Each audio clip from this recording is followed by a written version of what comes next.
We are so excited. We're back with today's talker. Michael Phelps is known as the greatest swimmer and greatest Olympian of all time. 28 medals overall, 23 of them gold. He raced his way into the record book. He sure did. But recently, Michael also revealed that even then, even at the top of his career, he was struggling with depression. He, of course, is not alone. An estimated 1 in 5 adults are affected by a mental health issue in a given year. The numbers are also similar for teenagers. And Michael's here to talk about his own personal journey and what he's doing to encourage others to seek help. Michael, welcome. Good morning. We're so happy that you're here. Thank you. By the way, we were digging into our archives just a little bit, Michael, because we feel like we've grown up with you, sort of. You've grown up here. 2004, you won the Olympics. You were out here on our plaza, just this young guy. You were signing autographs. You look like a little kid. when you're looking at that kid, because we didn't know what was going on in your head back then, but when you look at that young boy, what do you see? I mean, for me, like, I think looking back at my career, I think I was probably hiding a bunch or compartmentalizing a bunch of the stuff that I was going through, just because I think I was always taught that we weren't allowed or weren't supposed to show a weakness or something like that ever, because of being an athlete. You're supposed to be strong and be able to push through anything. So I think, my struggles carried on through my career, and I hid them really well. But I think really going to the last Olympics, I was just ready to kind of open up and let everything come out. And for me, this is something that is very important, and there are so many people that struggle from very similar things that I go through and still go through. And if you prove anything, it's that you can be exceedingly high functioning. I mean, think of how you did, for example, at the Olympics, and still have these private struggles. Yeah.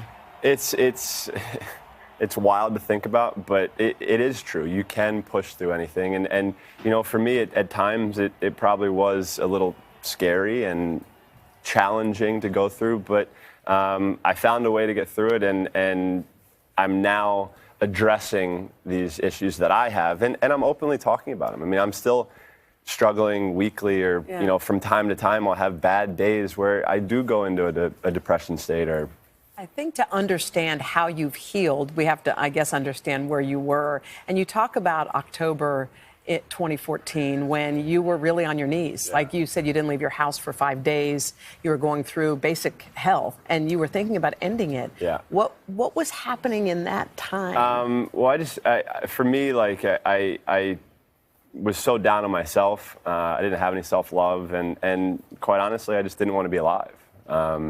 It was a really, really, really crazy time for me, and I didn't want to see anybody, because, for me, like, I saw myself as letting so many people down, and me, myself in particular, and that's hard to carry. And I think over those 3 or 4 days where I didn't want to leave my room, I didn't want to talk to anybody, I finally realized that I can ask for help, and it's okay to not be okay. And for me, that's what changed my life. I never asked for help really ever in my career, and that was the first time that I really did that. And I was, like you said, I was basically on my knees just crying for help. And I'm lucky to be able to sit down with a therapist and chat and talk and open up. And it's challenging for people to do. And I think it's, for me now, being able to work with Talkspace and traveling as much as I do, to have the access on my phone where I can pop on whenever I want, 24 hours a day, 7 days a week, and get the help that I need. It's something that continues to teach me more and more about myself. And I think that's something that's kind of fun for me moving forward, especially with 2 kids. You mentioned Headspace. You're a shareholder, member of the advisory board, and this is a service that people can call or text, Talkspace. We had Headspace yesterday. Now this is Talkspace. But, I can imagine there are people watching this who will relate to everything you've said, but they haven't made that call yet. And can you talk about what's on the other side of a call when you finally just say, okay, I need help? Like, kind of getting to that point where you're ready to surrender and ask for help and break down and be that person that is going out there and getting the help that you need. I think, if you look at something like Talkspace, where we live on our phones, right? Like, how easy is it to pop on and talk to a therapist, get help? Because if you're going into a therapist, you're missing work, you're taking time away from the kids, you're doing this, you're doing that. And I think this is something that's just accessible. And honestly, being able to open up the conversation about it, I think is something that's so important. Really trying to take the stigma away, and especially with kids too. Being able to open it up to kids. And if you look at some of the stats where 1 in 5 kids from 13 and up will have some kind of mental health illness. And by 24, 75% of kids will have something. So, the numbers are shocking, and something has to be done. And I think this is, for me, it's an honor to be able to be a part of something like Talkspace, because it's not only helping me, and I know it has the possibility to help so many other people. Well, we're surrounded by pictures of your beautiful family. And I was just thinking, being at this healthy place in your life must make just parenting kind of a dream with these kids. What's it like? It's amazing, honestly. Watching Beckett now be 8 months and kind of watching him crawl around with booms and they're learning the sharing process of it all.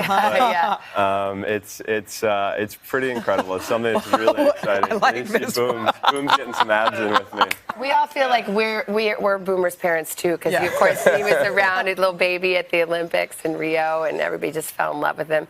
Is he going to be a swimmer? I heard he's in the If he wants. The biggest thing that I've always said is, if you see, his kick is unbelievable. It truly is insane to watch how fearless he is in the water. But if he wants to swim, cool. If not, whatever makes him happy. I don't want him to ever feel the pressure of kind of living in what I've done in my shadow. So I want him to be able to kind of just make himself, kind of live whatever he wants to do. Do you miss it? At times, but it's just not. I could never see myself getting back in. No. I could, but why? I don't want you to. You have no more room for medals, that we know, especially with all that toddler stuff in the house. Michael, thank you so much. Congrats on that. Thank you very much. Appreciate it.